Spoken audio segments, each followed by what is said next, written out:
25 તારીખે જ્યારે આ ઘટના બની ત્યાર પછી રાજકોટ મહાનગરપાલિકામાં જેટલા ગેમિંગ ઝોન ફાયર એનઓસી મંજૂરી વગર ચાલતા હતા એની સામે રાજકોટ મહાનગરપાલિકાએ કાર્યવાહી કરી છે. હવે ત્યારબાદ જે અન્ય એકમો છે કે જ્યાં આગળ પબ્લિક ગેધરિંગ થાય છે એવા એકમોની પણ ઝુંબેશના રૂપમાં તપાસ કરવા માટેનું આયોજન મહાનગરપાલિકાએ આજથી વિચારેલું છે. મહાનગરપાલિકાના કુલ 18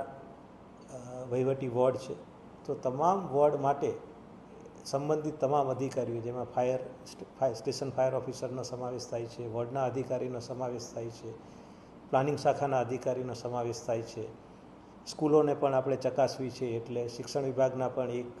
કર્મચારીનો સમાવેશ થાય છે, એક પોલીસ કર્મચારીનો સમાવેશ કરીને આવી ટીમ બનાવી અને તમામ 18 વોર્ડમાં ઝુંબેશના રૂપે આજે બપોર બાદ જ કાર્યવાહી તપાસણી માટેની ચાલુ થઈ જશે.